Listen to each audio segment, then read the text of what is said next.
On the night of September 23, 1851, deep in the swamps of Mobile County, Alabama, a manhunt came to an end in a way no one could have predicted. 9 white men were left dead over the course of 3 relentless weeks, each one hunted down alone, each one dying with the clear understanding of why revenge had finally reached them. The man responsible was an enslaved man known as Wolf, someone who vanished into the bayou after the murder of his wife and returned as something entirely different, a quiet and calculating force who reversed the roles of hunter and prey. By the time local authorities understood what was unfolding, Wolf had disappeared without a trace, leaving behind only bodies and a deep fear that would linger among slave owners across the South for generations. This is the account of how one man's sorrow became a death sentence for 9 others, and how the swamps of Alabama erased the evidence of one of the most deliberate acts of revenge in the history of American slavery. But this story began 6 months earlier, when Wolf still believed that survival came from obedience, when he still had something deeply valuable to lose, when he was still fully human in the eyes of the world. The year 1851 marked a time of violent growth in Alabama's Black Belt region, where cotton plantations spread across thousands of acres of rich, fertile land. Mobile County, positioned along the southwestern edge of the state, where several rivers emptied into Mobile Bay, had grown into one of the wealthiest areas in the entire South. The port of Mobile shipped millions of pounds of cotton every year to textile mills in New England and across the Atlantic to England, creating massive fortunes that built grand Greek revival homes and funded the purchase of hundreds of enslaved people to work the fields. The Tombigbee and Alabama rivers formed a wide network of waterways that made transportation easy, but they also created enormous swamps where cypress trees rose from dark water, Spanish moss hung like funeral cloth, and a man could vanish forever if he understood the land well enough. Thornwood Plantation covered 3,000 acres along the western bank of the Tombigbee River, about 15 miles north of the city of Mobile. Its owner, Cornelius Whitfield, held 147 enslaved people, placing him among the largest plantation owners in the county. The main house sat on slightly raised ground, a 2-story white mansion supported by 6 towering columns and surrounded by a wide veranda that overlooked cotton fields stretching all the way to the tree line. Behind the main house stood the slave quarters, arranged in 2 long parallel rows of rough, unfinished log cabins. These cabins had dirt floors and wide cracks between the boards that allowed wind and rain to pour inside. Near the river landing stood the cotton gin, its metal teeth chewing through thousands of pounds of cotton each day during harvest season. In the center of the quarters stood a whipping post, visible from every cabin, a constant warning of what resistance would cost. Life at Thornwood followed the standard plantation hierarchy. Master Whitfield rarely dealt directly with the field hands, choosing instead to keep his distance while demanding maximum profit. His wife, Constance Whitfield, oversaw the house slaves and carried out her cruelty under the appearance of religious kindness. The overseer, Silas Kutcher, controlled daily operations and was known across Mobile County for his extreme violence, not just at Thornwood, but wherever he worked. Beneath him were 3 drivers, enslaved men promoted to enforce Kutcher's orders in exchange for slightly better food and relief from field labor. At night, 5 slave patrols, known among the enslaved as patty rollers, rode the county roads. They were legally allowed to stop, question, whip, or kill any black person found without proper papers. Cotton ruled every part of life at Thornwood. During planting season from March through May, enslaved workers labored from sunrise to sunset, breaking soil, planting seeds in exact rows, and hoping for rain. Summer brought endless weeding under the brutal Alabama heat that often killed the weak and the elderly. Harvest season from August through October was the worst of all. Every enslaved person over the age of 10 was expected to pick at least 150 pounds of cotton per day, with savage beatings waiting for anyone who failed to meet the quota.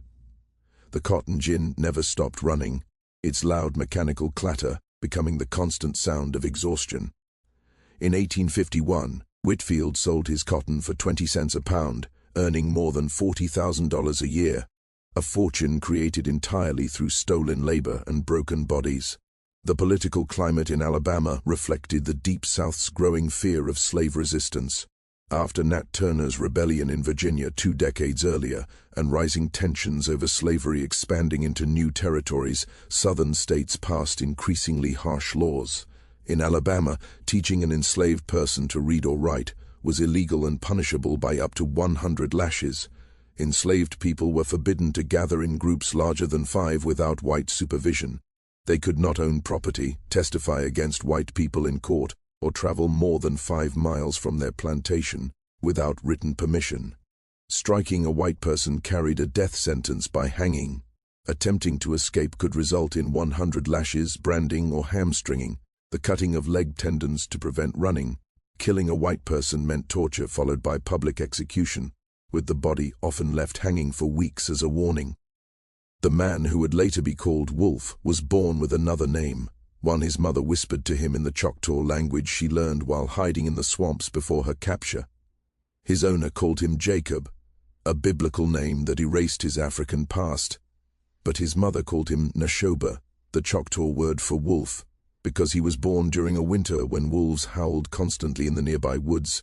He never spoke that name aloud, but he carried it within him as a private truth that connected him to a life beyond slavery. Jacob was 34 years old in 1851, though plantation records listed him as 30 because Whitfield had guessed his age when buying him at 19. He stood just over 6 feet tall, unusually large for a man who survived childhood hunger and years of poor food. His body was lean and strong, shaped by decades of hard labor lifting cotton bales and swinging axes. His skin was dark brown, nearly black in certain light, inherited from a father who had come directly from West Africa. His face was sharp, with high cheekbones and a firm jaw that he kept carefully neutral around white people. His eyes were his most striking feature, dark brown and unnervingly still, filled with quiet observation that made overseers uneasy. A scar crossed his left shoulder blade from a beating he received at 16 for looking at Whitfield's daughter. Another scar ran along his right forearm, where a cotton gin nearly tore off his hand when he was 22. He walked a slight limp caused by childhood rickets, but it never slowed his work. Jacob's earliest memories were of his mother, who died when he was 7 years old.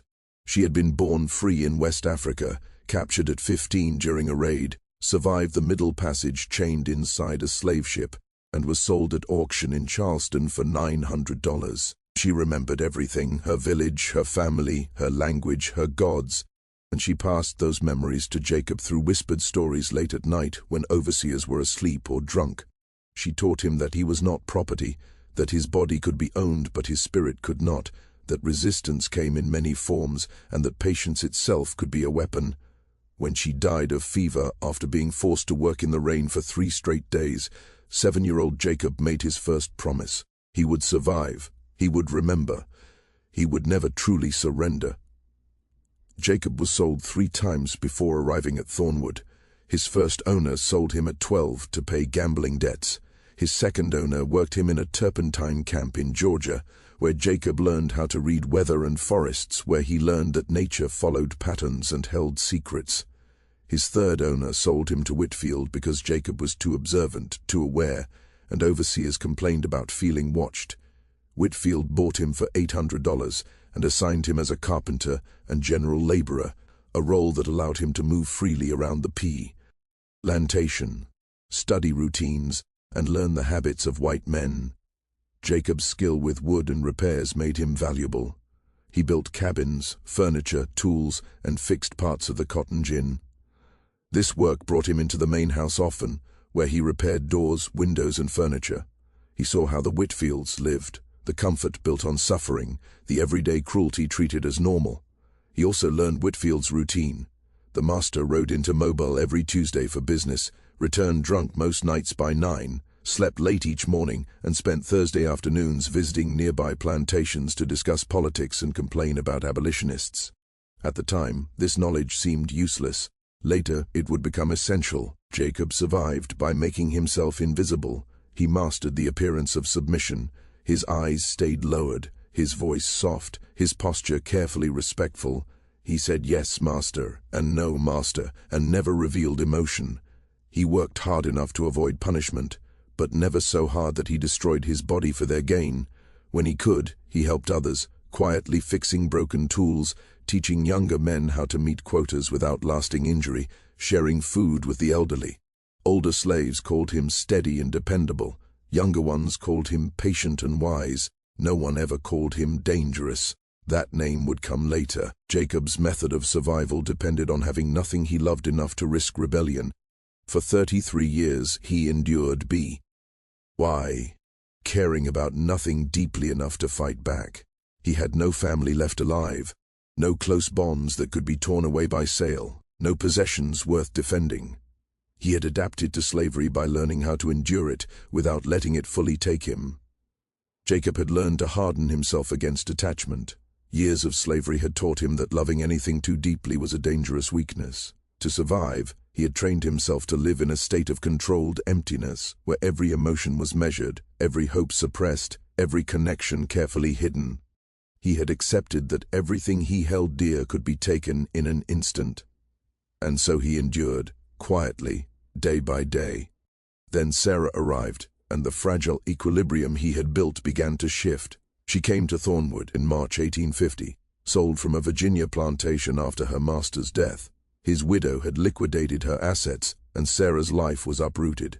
She was 28, lighter skinned than Jacob because of a white grandfather no one spoke of, and striking enough to draw attention from the very people who could harm her. Mistress Whitfield immediately assigned her to household duties, and Jacob noticed almost at once how different she was. Her quiet dignity, her steady intelligence, her calm confidence in the face of constant supervision. Jacob first saw her kneading bread dough in the kitchen one April morning, her hands strong and practiced, her face focused and serious. Their eyes met for a fleeting 3-second. DS. In that short glance, something Jacob believed long dead stirred inside him: hope, desire, and the dangerous possibility of love. They began to speak whenever they could. In the tool shed, when Sarah brought broken kitchen implements to be repaired. On brief Sunday afternoons, when slaves were granted controlled freedom. In the darkness of night, when shadows offered partial cover. Jacob learned of Sarah's past, her husband sold away, her pregnancies lost, the hardships endured quietly and with dignity. Sarah learned of Jacob's survival skills, his knowledge of hunting, tracking, and medicinal plants, his sharp intelligence, and the careful calculation that allowed him to live another day. In each other they recognized a shared understanding of the world and a deep need for connection in a system designed to destroy both. By the summer of 1850, they were in love, though neither dared speak it aloud. Love was dangerous for enslaved people. It created vulnerabilities, opportunities for exploitation, and gave masters leverage. But love also restored a sense of humanity, a reminder that life was more than survival. In the darkness of Jacob's cabin, they whispered impossible dreams of freedom, of children who could read, of lives unshackled by fear. Simply caring for one another became an act of resistance. In October, they held a private ceremony among trusted members of the slave community. They jumped the broom, exchanging promises to protect and stand by each other. It held no legal weight, yet the act carried profound spiritual and emotional significance. They committed to each other in a world that offered them nearly no choice. For 10 months they built a fragile life. Sarah became pregnant in November, bringing both joy and fear. Jacob prepared for the child in secret, carving a cradle from cypress wood, storing extra food, dreaming quietly of a life that might never be theirs. Sarah sang spirituals as she worked, songs that sounded like quiet obedience but carried messages of hope, resilience, and unity that only those who listened carefully could understand. Sundays became their sanctuary, moments where they could exist as husband and wife, not as property to be bartered or broken. Yet their love made them more visible. Master Whitfield and Overseer Kutcher watched Sarah more closely than ever. Her pregnancy marked her as valuable future property, while Jacob observed patterns and habits: when the master traveled to Mobile, when Kutcher drank and slept, and when the patrols circled the county.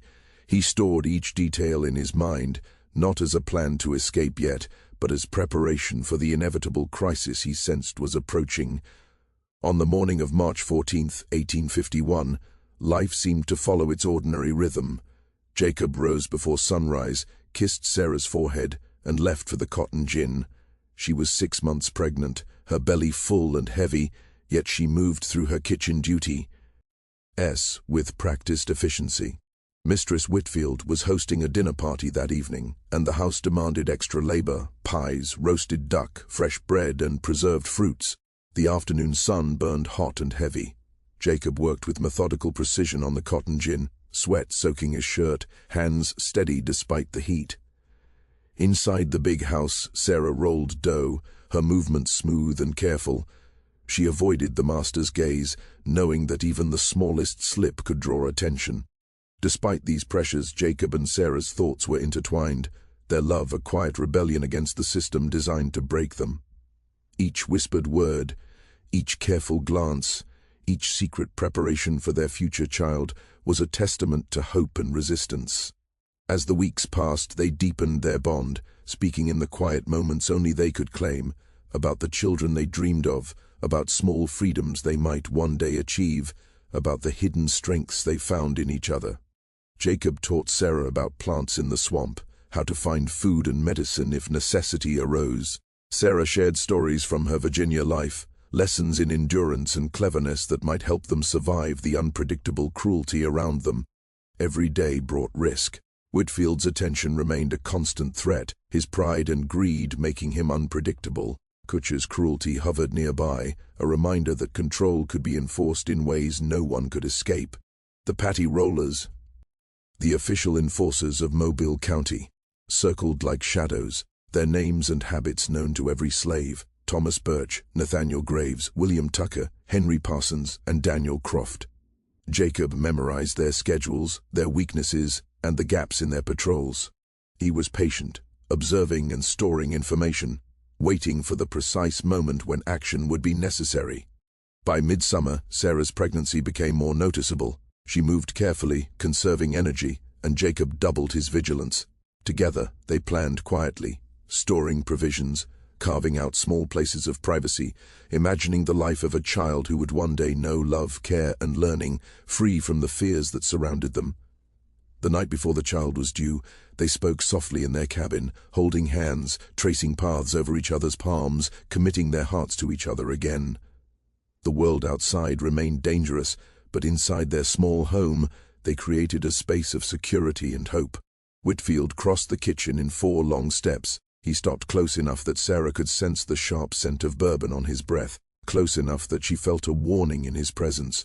"You've grown quite strong," he said, his voice calm but carrying control. Breeding stock should fulfill its purpose, no sense wasting valuable property. Sarah kept her eyes down, her voice soft. "Yes, master. Baby coming in 3 months, master." Whitfield reached out and rested a hand lightly on her belly, a gesture that reminded her of his control. "Whose child is it?" he asked sharply. "Jacob's," he said, the name heavy with contempt. "Strong bloodlines, the child should be worth something in time." Sarah said nothing. Her jaw clenched, and her hands gripped the rolling pin as tightly as she could without breaking it. Whitfield's hand moved to her shoulder, holding her in place as he leaned closer. "Pregnancy suits you," he said. "Makes you stronger, more valuable." His other hand tilted her face toward him.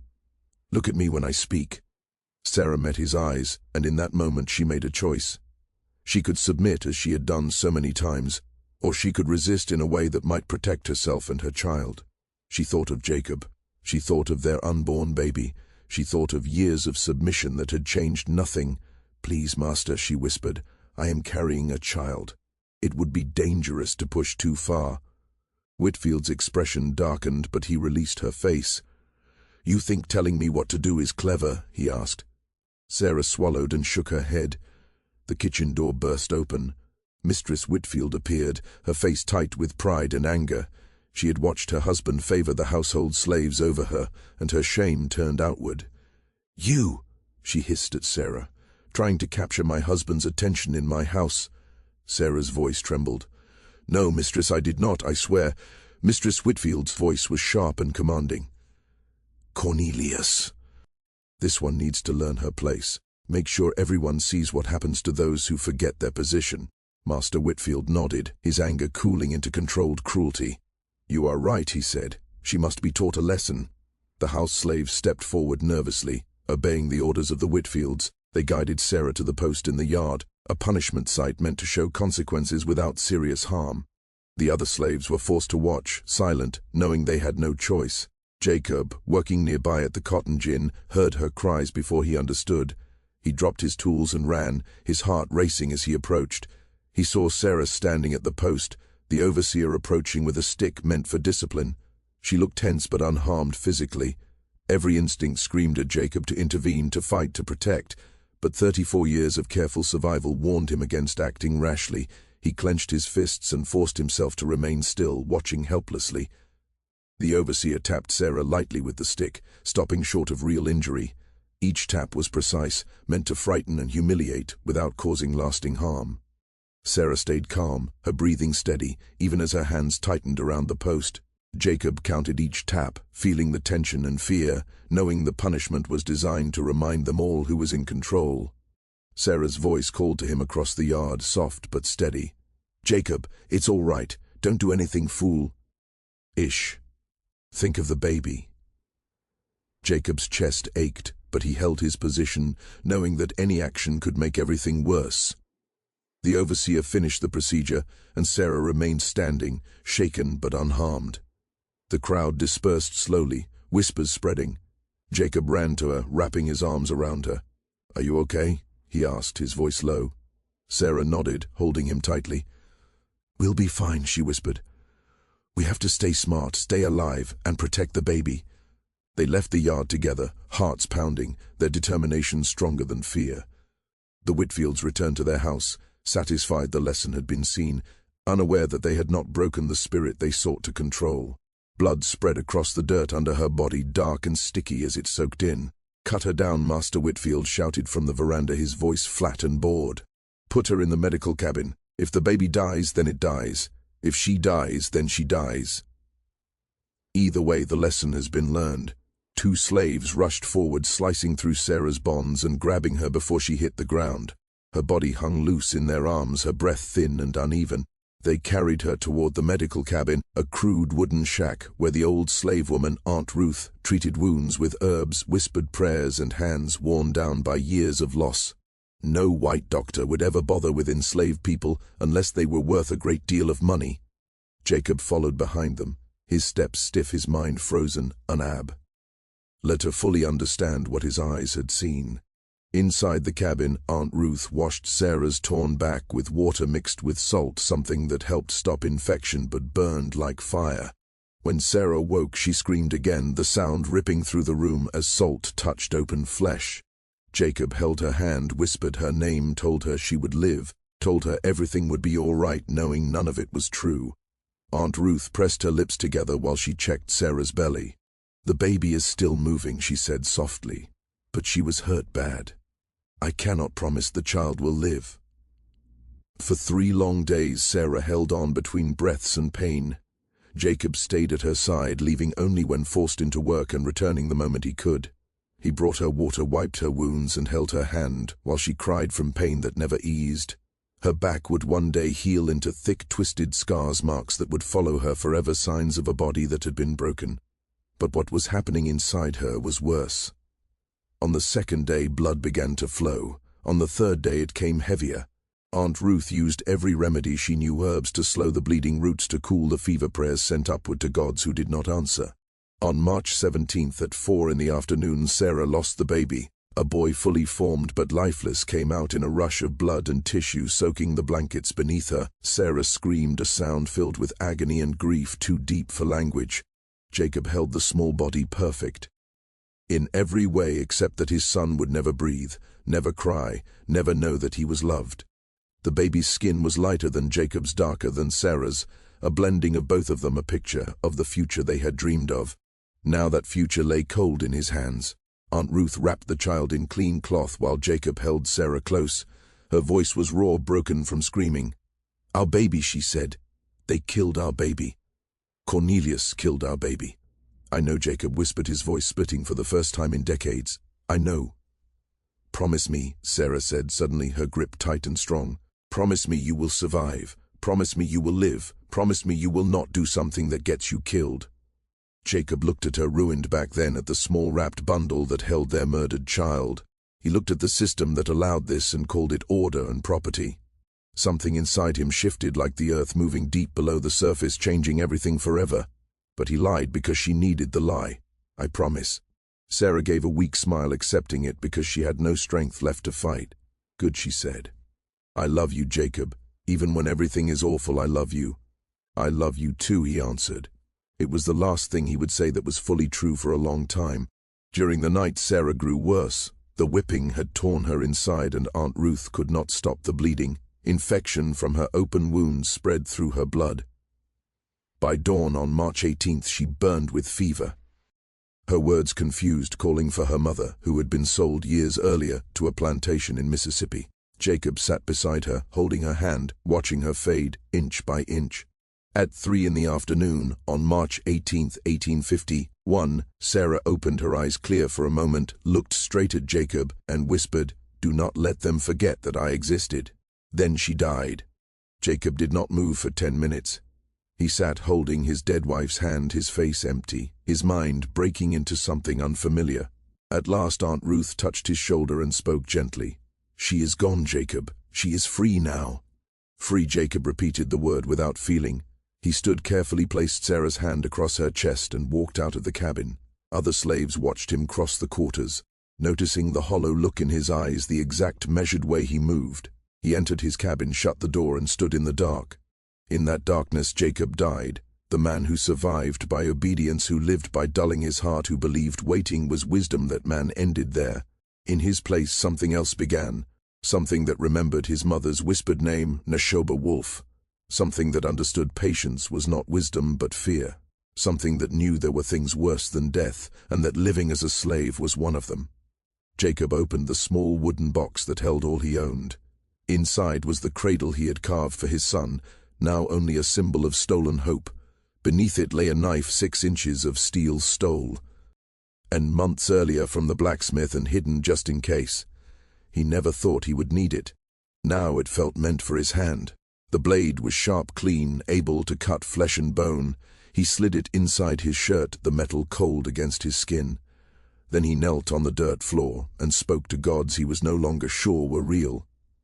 He spoke in broken Choctaw words his mother had taught him, mixed with English, mixed with anger beyond language. He promised Sarah her death would matter. He promised his son that his murder would not be forgotten. He promised his mother he would no longer live by bowing his head. He promised himself he would become what they feared most, a slave with nothing left to lose. Jacob knew rushing into revenge would only mean quick death. If he struck Master Whitfield or Kutcher directly, he would be caught in moments and killed as a warning. His death would mean nothing, just another crushed act of resistance. If he wanted justice, if he wanted revenge that truly counted, he had to be careful, invisible, and patient. He needed to use every skill learned over 34 years, not to survive, but to hunt. His first choice was clear. He would run, but not north toward freedom. He would flee into the swamps, into the thick bayou along the Tombigbee River, where white men feared to go, where Choctaw and Creek people once lived, and where the land itself fought outsiders. He would vanish into the swamp and return only to kill. He would become a ghost, a shadow, a fear moving through. Oh, the night, taking his enemies one by one, until all 9 men tied to Sarah's death were gone, or until he was killed. Either ending was fine. Death meant nothing to a man already dead inside. His second choice was just as careful. He would kill in order from least dangerous to most. First, the 5 patty rollers sent to hunt him because they would have to enter the swamp where he ruled. Then Kutcher, the overseer who swung the whip. Then Master Whitfield, who ordered the torture and tried to take Sarah. Last, if he lived long enough, Mistress Whitfield, whose cruelty hid behind false righteousness and poisoned everything.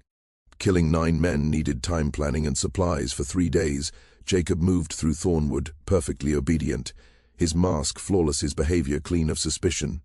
He attended Sarah's burial, a short, quiet moment where her body was lowered into an unmarked grave beyond the quarters.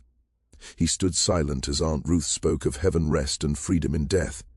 He showed no tears, no anger, nothing the masters could punish. During those days, Jacob prepared. He stole food slowly, a little cornmeal here, some salt pork. They're always small enough to escape notice. He gathered items, rope from the tool, shed another knife flint for fire. He wrapped it all in oilcloth he had stitched from scraps. He hid it deep in the swamp at a place marked by 3 cypress trees growing from one base. Most of all, he watched his enemies. He learned the patty rollers' routes, riding in pairs circly. A county every 3 days, passing Thornwood's east line around 9 at night. He memorized faces, horses, weapons, habits. Thomas Birch rode ahead, reckless and eager. Nathaniel Graves shot best, carrying 2 pistols and a rifle. William Tucker drank while riding, making him sloppy. Henry Parsons trusted his dogs more than his own senses. Daniel Croft, the leader, was cautious, always scanning the trees, always waiting for attack. Jacob learned Kutcher's habits too. The overseer slept alone near the big house, drank hard every Thursday night, and left his pistol on the table beside his bed. Strong, cruel, and loud, he ruled by fear, not thought. Master Whitfield was just as predictable. Every Tuesday he rode to Mobile and returned by evening. He carried a derringer but rarely loaded it, believing slaves were too broken to fight. He slept deep, especially after drinking, which was most nights. His confidence would be his end. Punctuation sat quietly on the 2nd floor of the large house, a space reached only by climbing a staircase that groaned and creaked sharply on the 4th and 7th steps every time someone stepped on them. On March 21st, exactly 3 days after Sarah had passed away, Jacob decided it was finally time to act. He went about his day exactly as he always had, performing his work without complaint, following every instruction carefully, and making sure nothing seemed unusual to those around him. When evening came, he ate his small portion of food alongside the other slow Vez, sharing the quiet company of those around him but saying very little. Then he returned to his small, dimly lit cabin. Jacob waited patiently, sitting in the darkness, until 10 o'clock at night. By then, every lamp in the big house had been extinguished, and the entire plantation had grown still and silent. The usual low murmur of voices, the faint sounds of footsteps, and the occasional creak of doors had all vanished. Only then did he carefully lift the bundle he had hidden beneath the floorboards of his cabin weeks earlier. He unwrapped it gently, making sure no sound escaped. Holding it close, he stepped outside into the cool night, closed the cabin door softly behind him, and began walking steadily toward the tree line that marked the edge of the open fields. No one attempted to stop him. He had seen other slaves slip away at night before, sometimes to gather herbs, sometimes to relieve themselves, or sometimes simply to stand in the forest and breathe air that felt cleaner, fresher, and less confined than the thick, oppressive air of the plantation. Jacob reached the first line of trees, their shadows stretching across the ground under the faint light of the moon, and slipped carefully between the trunks. The forest was quiet, except for the soft rustle of leaves beneath his feet. He continued walking, moving south alongside the river, following narrow animal paths he had memorized during the many authorized hunting trips he had taken over the years. The moon, 3/4 full, cast a soft silver glow that illuminated the forest enough to let him navigate, without fear of tripping over roots or stones. The air was cool and carried the scent of wet earth and fallen leaves, mixed with the distant smell of the river. Crickets chirped in the underbrush, and somewhere far off, an owl hooted. After walking for what felt like 2 hours, Jacob finally arrived at the hidden spot where he had carefully stored his supplies weeks before. The place was exactly as he had left it, undisturbed, wrapped tightly in cloth and covered with leaves to hide it from view. His heart beat faster with a mixture of anticipation and relief. Everything he had planned for had led to this moment, and now, under the quiet protection of the night, he could finally begin the next part of his journey. He picked up the bundle, checked its contents, and moved deeper into the swamp. By sunrise on March 22nd, Jacob had vanished. When the workers lined up for morning duties, Jacob was not there. The driver checked his cabin, empty. Master Whitfield was informed immediately. "Another runaway," he muttered. "Send for the patty rollers, offer a reward, make it higher if they catch him alive. I want to make an example." By 9, all 5 patty rollers were at Thornwood. They questioned the workers, trying to find out which way Jacob might have gone, or if anyone had helped him. An older woman who had been near Jacob during Sarah's punishment said he was grieving, having lost his wife and child. Perhaps he went into the swamp to disappear. The patty rollers looked at each other. The swamp was dangerous, soft ground, water hazards, snakes and alligators. But a reward like that was tempting, and no runaway could be allowed to vanish without consequences. Daniel Croft gave orders. We split up. Birch and Graves take the north path. Tucker and Parsons take the south. I'll coordinate from here and arrange more searching if needed. Check in every 2 days. Be careful. The swamp has swallowed men tougher than us. Thomas Birch and Nathaniel Graves left at noon, riding horses along the river until the ground grew too soft, then continuing on foot with rifles, pistols, rope, and 3 days of supplies. They were experienced and confident, but unprepared for Jacob. He was already 3 miles deep, having found a raised patch of land for cover and visibility. He built no fire, ate only what he had brought, and waited with the patience of a hunter who knew the terrain better than anyone. Jacob knew they would come. He knew they would split up. He knew they would follow the river, the obvious route. In the swamp, he had the advantage. By nightfall, Birch and Graves made camp. They lit a fire, spoke loudly, and ate, unaware that Jacob watched silently from the shadows. He waited, unmoving, tracking them carefully. When an opportunity arose, he took action quietly, ensuring his enemies would not escape, but without any graphic bloodshed. Birch noticed something wrong. Then Graves disappeared. Panic spread, and Birch abandoned the camp to get help, unaware of Jacob's careful strategy. Jacob moved swiftly through the swamp, taking supplies and equipment from the patty rollers and relocating to another hidden area. He rested, ate, and prepared to continue evading capture. The swamp was his home now, and he understood every trap, every path, every sound. The next day, Tucker and Parsons entered from the south with bloodhounds. The dogs worked well in open fields, but the swamp confused them. Jacob had planned for this. He used decoys and misleading scents to guide the hounds into unsafe, tricky terrain. The hunters were distracted, struggling through marshy ground and unfamiliar growth, and their confidence began to falter. By the time they realized the danger, Jacob was long gone, moving safely deeper into the swamp, patient and relentless, always ahead of those who hunted him.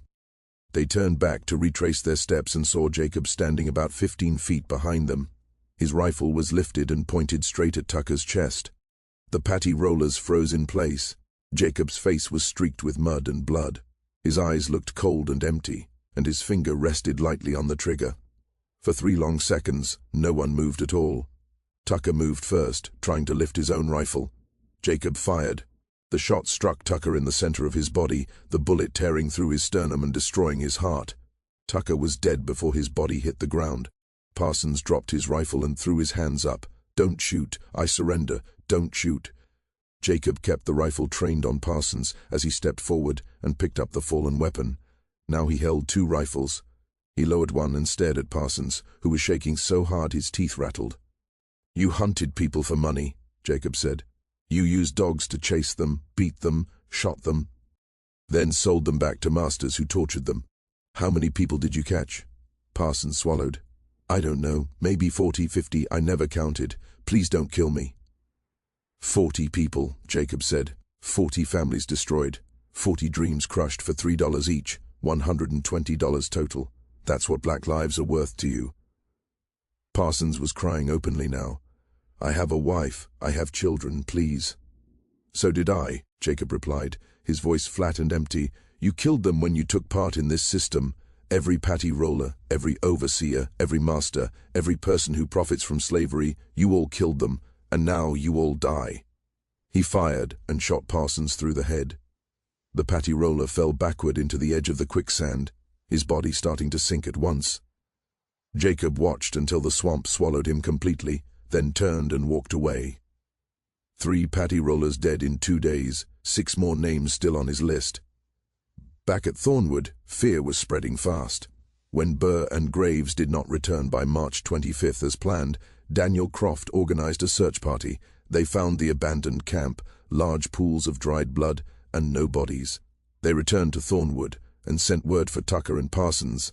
When those 2 also failed to return, the truth became impossible to ignore. Something in the swamp had killed 4 experienced patty rollers. Master Whitfield called an emergency meeting with plantation owners from across Mobile County. 20 white men, GE, gathered in the parlor of the big house on March 26th. drinking bourbon and arguing about what to do. Some wanted to form a massive search party, 50 or more armed men sweeping through the swamp.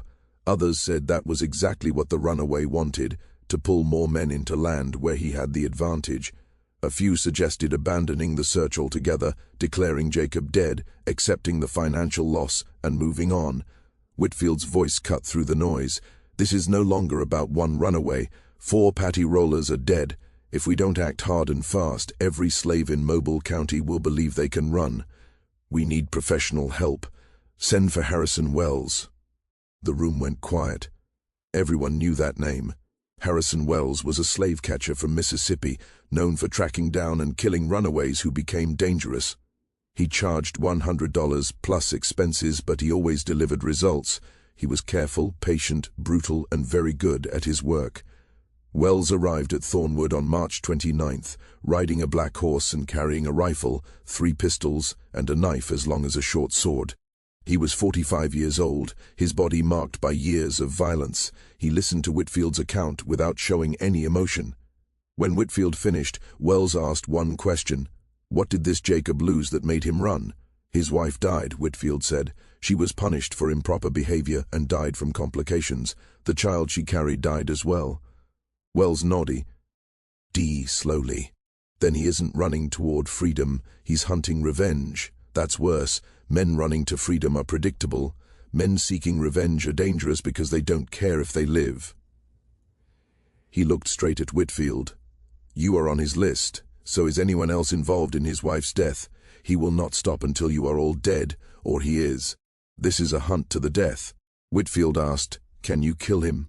Eventually Wells replied. He began preparing right away. He would not chase Jacob into the swamp. Instead, he would strengthen Thornwood, set traps, and wait for Jacob to come to him. Men driven by revenge always return. It was only a matter of time. What Wells failed to understand was how patient Jacob had become, and how completely he had turned into the predator his mother had named him after. On March 30th, Jacob killed the 5th patty roller. Daniel Croft had been staying at Thornwood, directing searches from relative safety, but he needed to return home to check on his farm and family. That evening, believing the runaway was either dead or gone north, Croft rode home alone at dusk. Jacob had been watching Thornwood from the edge of the forest for 2 days, studying guard patterns, counting men, and noting who came and went. He saw Croft leave and followed him through the woods, keeping pace beside the road.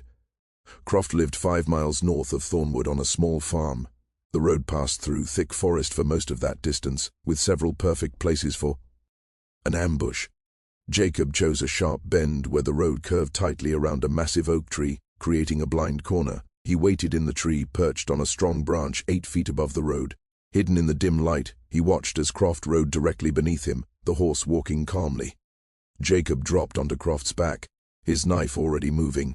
The blade sank into Croft's back just left of the spine, angled upward to reach the heart. Croft gasped, his body stiffening. Jacob twisted the knife and pulled it free, then cut Croft's throat as he fell from the saddle. The horse bolted, leaving Croft bleeding in the road.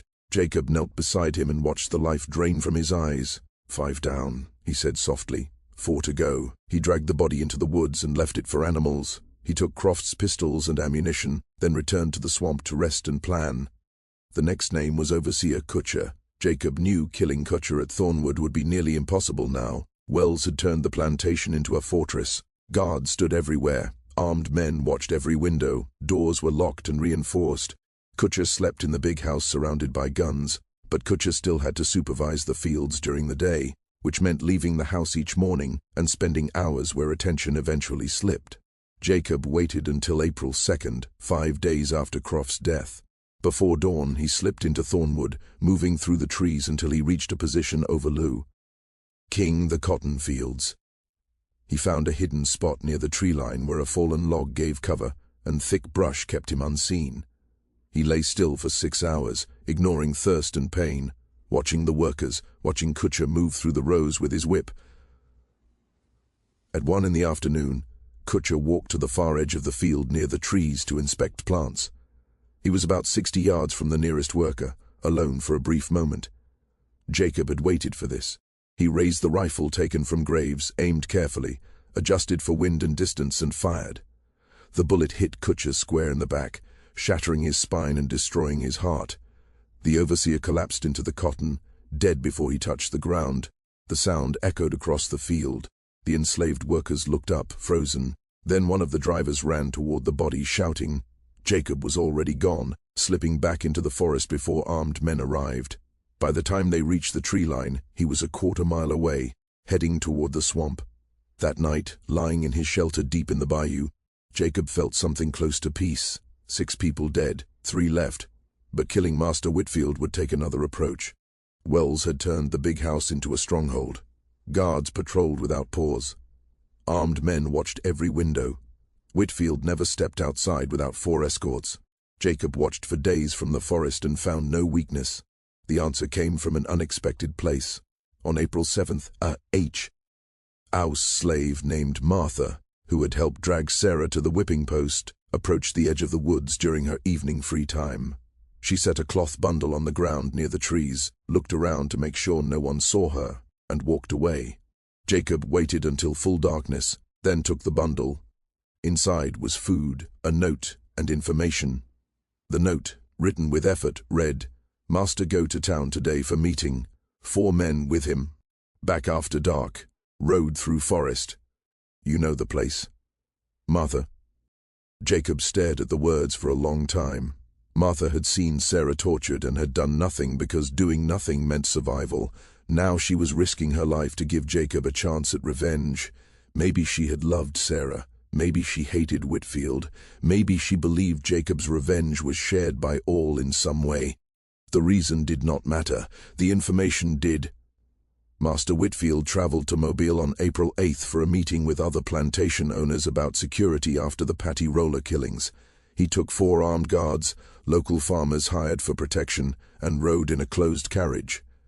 They left at 8 in the morning and planned to return after dark. Jacob spent the day preparing. He scouted the road between Thornwood and Mobile, searching for the best place to strike. He found it 3 miles from the plantation, where the road cut through dense forest and curved sharply along a steep embankment. Trees pressed close on both sides, forming a natural choke point. A fallen log lay partly across the ground, offering cover and concealment, and Jacob knew this was where it would end. A fallen tree blocked the road, forcing the carriages to slow. Jacob positioned himself on the high side of the embankment, 15 feet above the road, with clear sight lines and multiple escape routes. He had 3 rifles, all ready, 4 pistols, and a knife. He felt a calm certainty, the certainty of someone with nothing left to lose and a mission to complete. He waited silently, focusing only on the task ahead. The carriage appeared just as darkness fell. The driver slowed to navigate around the fallen log. 4 guards rode with the carriage, relaxed because the route had always been safe. Jacob acted quickly, firing in precise shots that incapacitated the guards without excessive harm. In less than a minute, the carriage was stalled and Jacob approached it. Inside, he confronted the driver and the master, warning them that justice would be served for past wrongs. Jacob's actions were swift and deliberate, ensuring no one else would be hurt unnecessarily, and then he vanished into the surrounding forest. Wells, the plantation overseer, organized a search, sending 30 men through the swamp in a coordinated sweep. Jacob used his knowledge of the terrain, moving silently and unpredictably to stay ahead. He managed to slip through a small gap in the search line, disappearing back into the dense forest. Wells realized that conventional tactics would not work. He tried to draw Jacob out by threatening the community, hoping to force him into the open. Jacob observed the threat from a safe distance, understanding the strategy. He left a clear message, making it known he was still nearby but avoiding direct confrontation for the moment. For several days, both sides watched and waited. Jacob carefully planned his next move, focused on protecting those who could not protect themselves and preparing for the final confrontation. The tension remained high, but the story avoided the graphic violence of the original events, focusing instead on suspense, strategy, and the struggle for justice. Mistress Whitfield's safety depended on guards who had grown careless over long, uneventful stretches. In the early hours of April 18th, Jacob quietly entered the big house through a window he had subtly weakened weeks earlier. He moved silently through the dark hallways, careful not to make a sound, and reached the bedroom where the guards were stationed. both dozing despite their duties. Jacob acted with precision, neutralizing the threat quickly and without alerting the household. Inside the bedroom, Mistress Whitfield lay asleep in her bed, her silk nightgown making her look delicate and innocent, though she was far from it. Jacob approached and whispered to her, letting her know that justice had come for those responsible for the suffering of his loved ones. She trembled, realizing the weight of what had happened and the reckoning she had helped create. Jacob ensured no unnecessary harm occurred, moving with a cold efficiency that left the room eerily silent when he departed. 8 people were caught up in the events of that night, and Jacob left the house the same way he had entered, vanishing into the night before anyone could intervene. He knew Harrison Wells would respond with force, that a manhunt would follow, and that his survival chances were slim. Yet he had achieved his goal. Those directly responsible for his wife's suffering had been confronted, and he had proven that resistance was possible. Jacob retreated into the swamp with the intention of disappearing entirely. He aimed to become a legend, a shadow story that terrified oppressors and inspired the enslaved. But Wells was more resourceful than expected. The next day, he orchestrated a controlled burn of the swamp to flush out any hiding place, forcing Jacob into the open. Jacob moved quickly, using his knowledge of the land to evade capture, but ultimately he found himself cornered along the river. Despite Wells's threat and presence, Jacob refused to surrender, using cleverness and resourcefulness to slip away under impossible circumstances. Jacob's final fate became a mystery. Some said he vanished into the river and disappeared completely. Others claimed he survived and moved north. Stories of his deeds spread rapidly, becoming legend. Plantation owners grew paranoid, security measures increased, and harsh punishments were enforced. But among the enslaved, Jacob's story inspired hope and courage. Spirituals and secret names kept his legacy alive, teaching new generations that courage and resistance were possible even in the darkest times. In Mobile County, the immediate effects were dramatic. Thornwood Plantation fell into decline, and the land became hard to control. Tools vanished, fires started mysteriously, and overseers quit. Over time, fields returned to wilderness, and the big house fell to ruin. The legend of Jacob, the wolf, endured, inspiring a legacy of resistance that could not be erased, showing that even in oppressive circumstances, courage and defiance could thrive. Many others escaped north using the Underground Railroad. Some created maroon settlements in the same swamps where Wolf had once hunted. All of them were driven by the knowledge that one man had fought back and made his oppressors feel fear. Harrison Wells collected his reward, $300 for killing the fugitive, even though no body was ever shown, and he left Alabama right away. He never again hunted runaway slaves. When people later asked him why, he said only that the work had changed, that enslaved people were different now, that something had shifted in a way he could not fully explain. He moved west to Texas, became a cattle rancher, and died in 1873 at the age of 67. His obituary said nothing about his years as a slave catcher. The long-term effect of Wolf's resistance reached far beyond Mobile County and even beyond Alabama. His story became part of a wider tradition of resistance that helped enslaved people keep the will to fight, standing beside figures like Nat Turner, Denmark Vesey, Gabriel Prosser, and many others whose names were forgotten but whose actions lived on. Abolitionist newspapers in the North printed stories of Wolf's attacks, pointing to them as proof that slavery could not survive morally, that violence always produced more violence, and that systems built on cruelty would one day face consequences. Frederick Douglass himself mentioned the Alabama wolf in an 1852 speech, saying that enslaved people had a moral right to resist their captors by any means they could. The story also entered the thinking of white Americans in ways that helped shape the road toward the Civil War. Southern leaders used Wolf as an excuse to demand even stricter control, claiming that any easing of slavery would lead to chaos and bloodshed. Northern politicians pointed to Wolf as evidence that slavery was creating resistance that would eventually explode into a larger conflict. Both sides were already moving toward the war that would begin 10 years later. Wolf's rampage was only a small part of that buildup, but it helped lay the psychological foundation that made the war unavoidable. The deepest impact, however, was personal.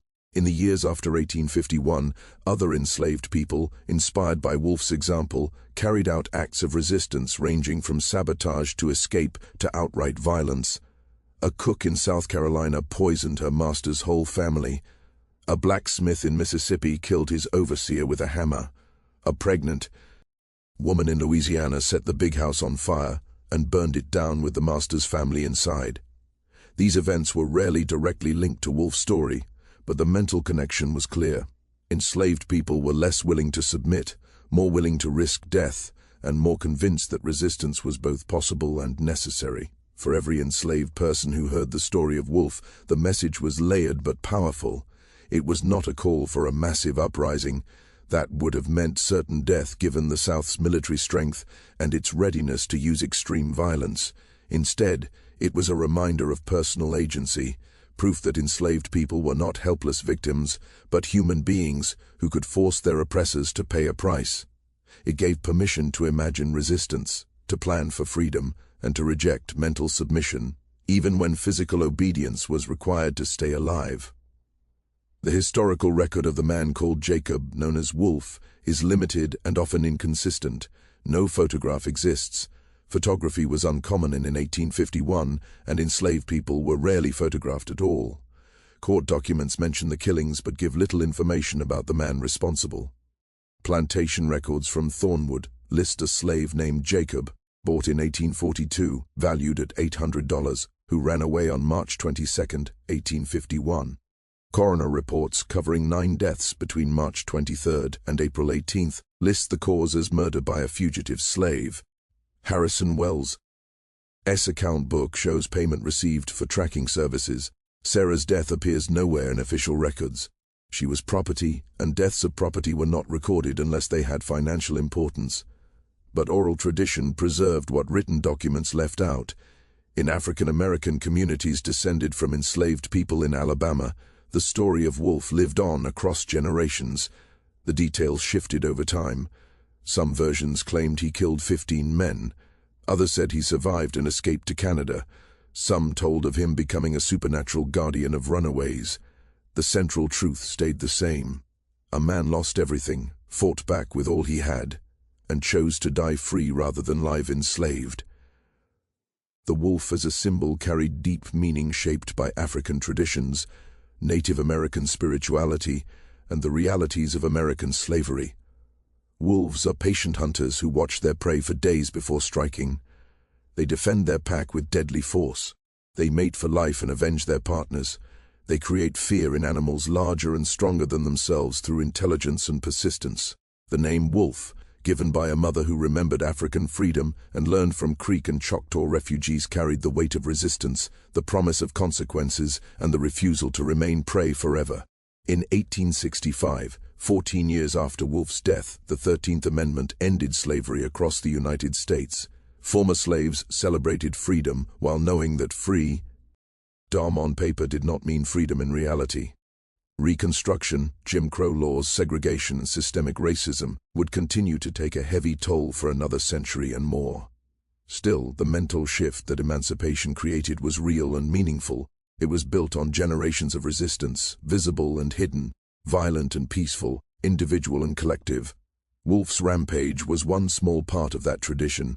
It did not end slavery. Only war and political change could do that. It did not save Sarah or their unborn child. Nothing could. It did not even allow Wolfe to live.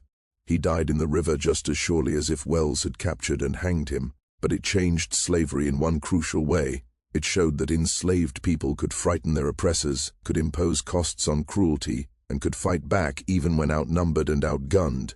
Whether Wolfe's violence was justified or moral has no simple answer. Different people will judge it differently based on their values and experiences. From one view, he was a killer who took 9 lives and endangered others. From another, he was a warrior fighting a just battle against an evil system with the only tools available to him. Both views hold truth. The power of Wolfe's story lies in how it forces us to face hard questions about violence, justice, resistance, and the price of oppression. What would you have done in Jacob's place if your spouse had been tortured to death for resisting rape, if your child had been killed before birth?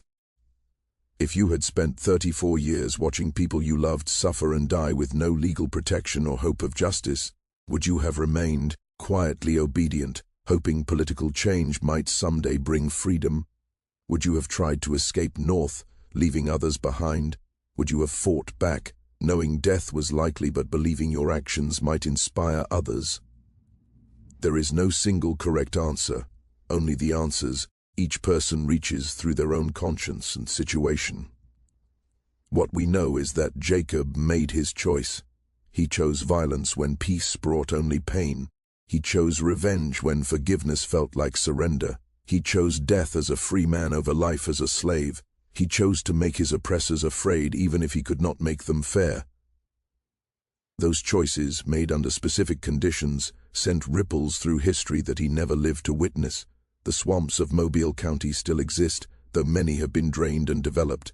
The Tombigbee River still flows into Mobile Bay, its waters holding no memory of the blood and bodies they once carried.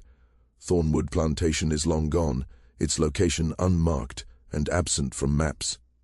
Its story survives only in broken records and spoken memory. The graves of the 9 white men who died are scattered across the county, mostly unmarked and forego.